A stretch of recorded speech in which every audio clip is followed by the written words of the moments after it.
Can you use ChatGPT to start a business?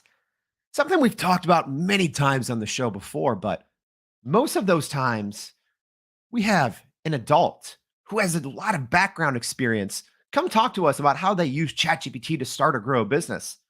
Today's a little different. Today I'm excited because we're going to be talking to a 12-year-old who hasn't even started eighth grade yet about how he's using ChatGPT to start a business. I'm excited for this one. I hope you all are too. My name's Jordan Wilson. I'm the host of Everyday AI. This is your everyday live stream, podcast, and free daily newsletter helping everyday people like you and me learn what's going on in the world of AI and how we can actually use it in our day-to-day lives, in our careers, in our jobs, in our companies. All right, so we have a fun story to tell today. We actually have a father-son duo joining the show. It's our first time that we had a duo joining us. So as a reminder, if you are joining us live, say what's up. Where are you joining us from? Let me know. Love to shout you out here live on the show. But before we do that, let's take a quick run over the AI news as we do every single day. So let's start it off. Speaking of people in school, Khan Academy, their AI tutor, is it taking over? Well, we're going to find out. It's here. So the very popular online learning platform Khan Academy has just started to roll out and test its AI tutor. So far, more than 8,000 teachers and students will be testing this new AI tutor from the nonprofit Khan Academy.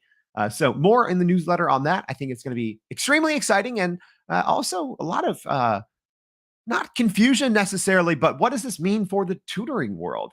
Are things going to be just digital? I don't know. We're going to find out. All right.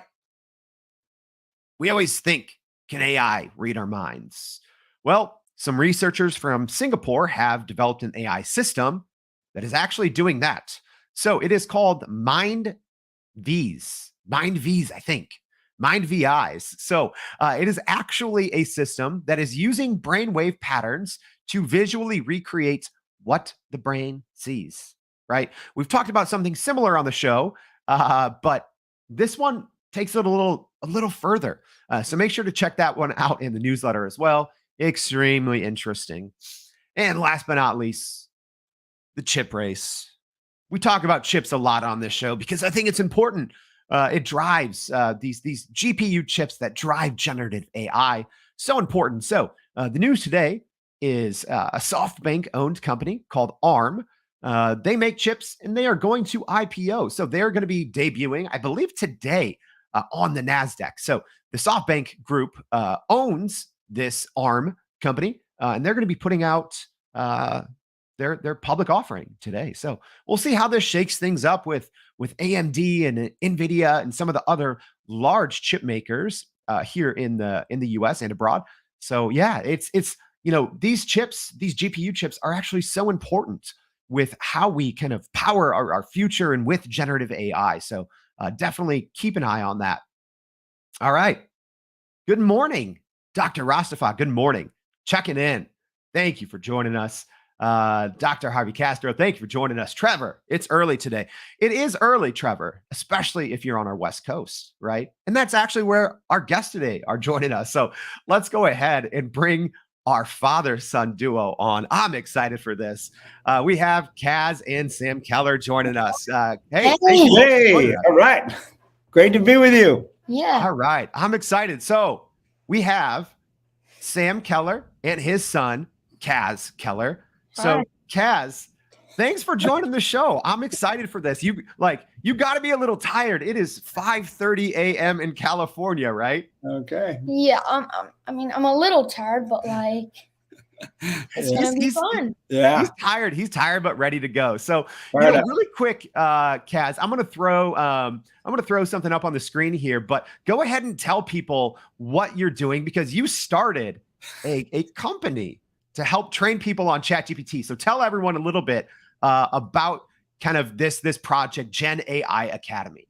Yeah, well, basically, Gen AI Academy is started as a company where I just started to teach people. So, for example, as you can see on the site, that's just me teaching people in that video.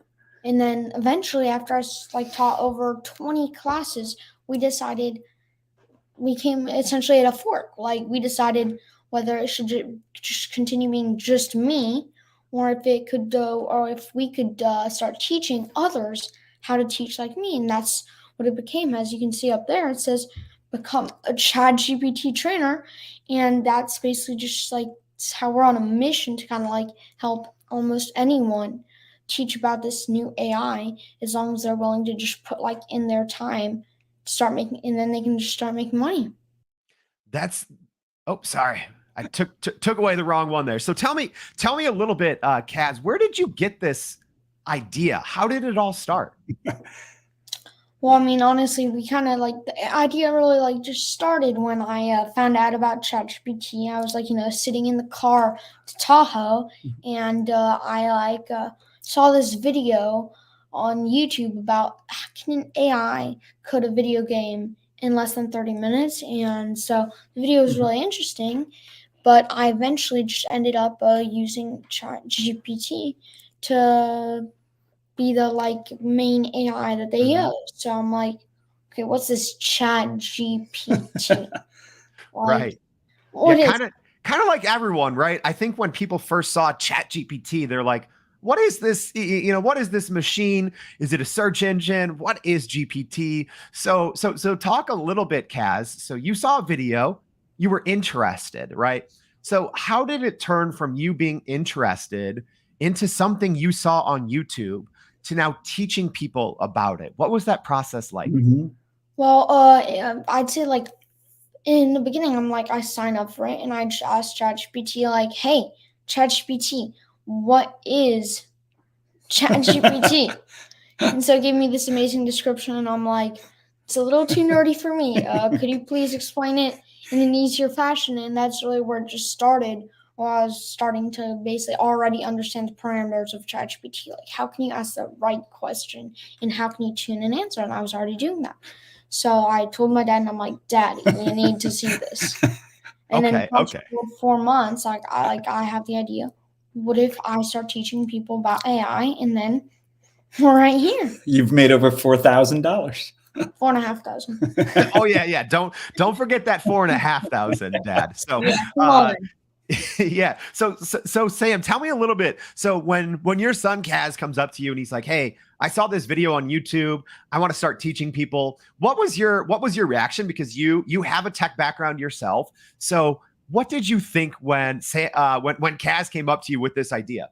Well, Kaz turns me on to various things, but I could tell by the tone of his voice that this was more serious, this was more significant. And so as he brought me into it, I saw too that like, whoa, this is revolutionary. And as he taught me how to use it adeptly, then I could really see that like, man, you've helped not only me and your mom, but then next it became grandma and some other relatives and sort of neighbors.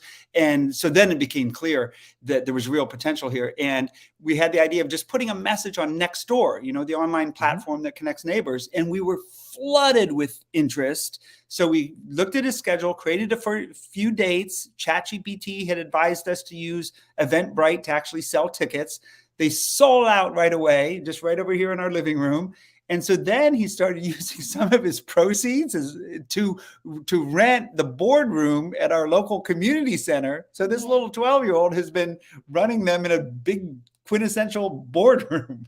Oh, wow. I love it. And you know what, Kaz, you said something there that I want to call out to listeners because we tell people this all the time. People don't know that you can just ask and talk to ChatGPT like a person, right? You don't have to have these long, drawn out prompts. You can go back and forth. So talk a little bit about that process because it sounds like you were not just teaching people about ChatGPT, but you were actually using ChatGPT to help you set it all up. So what was that like? Well, I mean, like in the beginning, it was really cool because it's like, whoa, an AI is helping me with all this. Like, that's pretty crazy. And then eventually it came up with the main questions that I demo on ChatGPT. But I had to tweak those because I've got to say, ChatGPT is not the best when it comes to some things. That's why I started using GPT-4. But, anyways, it's like, it was really just amazing being able to see how it's able to like help me write a slide, help me generate the main points that I'm going to put onto this slide towards like instead of spending like 10 hours on a presentation, you can end up spending one and probably get the same results. Yeah, and some comments and feedback from our audience. Juliet saying this is fantastically inspiring. I agree. Dr. Harvey Castro saying loves the entrepreneurship here. Cecilia, great point, saying anyone can be a teacher and you can learn from anyone, but the young are especially great teachers. So let's talk about that, Kaz, because it's not just your buddies that are taking this course. You're teaching people from all over the country. I heard you've had people tune in from other countries as well. But talk about just the age range and just the different types of people that you're teaching ChatGPT to. Yeah, well, usually like on our first class, it was like usually I'd say one kid, like 3 adults, and then I think 2 seniors. So, or no, one senior. Wait, yeah, no, 2 seniors. It's like you kind of forget. But anyways, so we have like 6 people there, and it's like, oh, that's a lot. It's one more than we expected. One person got the dates wrong, so I mean, eventually we didn't really it's like, so I don't care. Let's just do it anyways. So we ended up teaching the class, and I mean, everyone loved it. So. But then most of the people who buy tickets, of the over 200 people, have been senior citizens. Yeah, now we're definitely seeing that it's mostly senior citizens. Like the first class I'd say was maybe just like a difference. So yeah, mostly senior citizens. Because so many of the young people seem to just use YouTube to learn about it, but some of these older folks have barely any time. So it's usually like only seniors who have the right time and the right mindset to decide to do an in-person class and want the hands-on support to access it and start using it. That's so cool. And we talk about this on the show, but whether you enjoy or want to use something like ChatGPT, that is the way of the future, because the biggest companies out there that control search, so Microsoft, Google, they are starting to make their default search more of this generative search, right? So what Sam and Kaz are talking about here, if you're tuning in and maybe you aren't aware, this is how that most people are going to have to be interacting with the internet in the near future. So Kaz, I love that you have so many seniors coming to your class.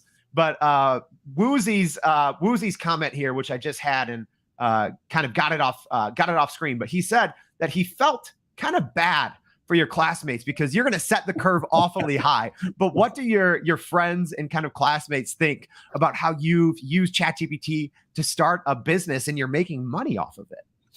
I mean, at first, some of my friends thought that's just, how are you doing that? How are you making that much money? It's like you got to be scamming them. But I'm no, I'm actually teaching them stuff. I teach them how you can use it. So at the beginning, they kind of thought they just joked around about it, but eventually they realized whoa, this is an actual pretty cool thing, and he's making bank from it. Yeah, I love it. And what have you been able to teach? Let's just say even younger students, maybe your own age. But what have you been able to teach kind of younger kids, and what has the feedback from them been? Kind of more of your peers, your age group. What do they say after you teach them ChatGPT? Well, they'll usually be like, "Whoa, this is so cool! I have so many questions." And then usually, sometimes we'll have people who have more complex things that they're wondering. I tried using ChatGPT 4 to do this, but it said that is unethical. Even though it is ethical for what I'm doing it with. So then sometimes if they ask questions like that, I will show them how you can write the perfect question, to actually answer that and do it. Yeah. And here, well, let's just go ahead and talk about this. We didn't really prepare for this, but I think you can handle this one here. Kaz. So two different things. So Brian Parton says this settles the debate about teaching ChatGPT in schools. I agree with you, Brian. I think it should be taught in schools, but I'd like to hear this from you, Kaz. Do you think that schools should be teaching ChatGPT? Because a lot of them say, hey, you can't use ChatGPT, but what's your thought? Should schools be teaching it too? Yeah, well, I mean, the main thing that I think schools were initially designed to help you prepare for work, but nowadays it's more to just help you learn. But then you really think that when you're working, you're allowed to use ChatGPT. So why can't you use it in school? And then once again, schools are also helping you learn about new things. Yet one of the most powerful new things, AI, and of that, ChatGPT, one of the most accessible tools out there. You can't even use it in school. Like, what kind of logic is that? That's what I'm saying. Hey, me and Kaz are on the same page here, right? Because to me, Kaz, and let me know if we're going down the wrong route here, but you can use the internet to research something. You can use, Wikipedia as long as you cite it, right? So Yeah. I think a lot of people just have a misunderstanding of ChatGPT and what it can be used for. Have you seen that, in some of your classes so far? Maybe people just don't really understand what ChatGPT is. And then when you can teach them, are they just blown away? Yeah, I mean, yeah. Once I teach them, they're kind of just blown away. Like, for example, once my teachers heard about this, they were like, "Hey, Kaz, can you do a private session at school in our school boardroom, just for our us teachers?" Yeah, your teachers have bought tickets. Your teachers have become your students. Yeah, that's the great part. I love that. So talk about that. So your teachers have actually taken your course, right? Yeah. What was that like, having to teach your teachers about He wasn't ChatGPT? really a teacher. It was more like one of my main substitutes. But it was still oh, I'm teaching someone who usually teaches me. That's pretty darn crazy. Gosh, Cecilia with a comment says, "Wait a minute, Kaz sounds just like Jordan." Cecilia, I couldn't agree more. I think if I was 25 years younger, I would hope to be in the position that Kaz is in now, taking this step as an entrepreneur to really teach people and make money at it. So Kaz, I got to ask you this: you have a successful business, right? You're making money. You're helping people learn with ChatGPT, your friends, your neighbors, people at the community center. I love it. What's your next step? So obviously you're starting school soon, but what's your next step with this Gen AI Academy? What do you want to do next? I think I really just want to increase my social media, the YouTube channel, and I also want to just kind of help other trainers to really get the perfect training in it and how to really be able to help their community as well. Because when you're a ChatGPT trainer, it's just the best deal. You get to help your community and you get to make bank. Who doesn't want that? Yeah, no, I love it. Yeah, because you're also not just teaching people how to use ChatGPT, but then you're teaching people how to go out and teach others, correct? Yeah. To do exactly what he's doing. So cool. I love it. So we'll end with this, because Kaz and Sam, we've been all over. We've talked about how this started. We've talked about where it's going. We've got some of your hot takes about using ChatGPT in school, which I love. But what's kind of your one message to people listening out there and who maybe are thinking, "Hey, I've heard about ChatGPT, but I haven't used it." What's your kind of one message to encourage people to maybe learn this new technology? I mean, that ChatGPT is here to stay where he is. I think it's you don't have to go for ChatGPT. It's mainly just generative AI is really going to be here to stay, because you've got ChatGPT, Bing AI, and those are supercharged. Bing AI can even now analyze images you take and then generate images, which is really making it insanely powerful. Which is where you don't have to go for ChatGPT, just go for something, because this is not something you want to be left behind in. Yeah. AI is getting used nearly everywhere now. When it comes to our phones, to our computers, it is it's everywhere. Yeah, and I would just add to that, Jordan, by saying that it's as easy as using Google. So if you're using Google, it's that easy, but so much more beneficial. So not only do you have the potential, no matter how much of a Luddite you are or how non-tech savvy you are, you have the potential to use it. And in fact, you have the potential to teach others how to use it.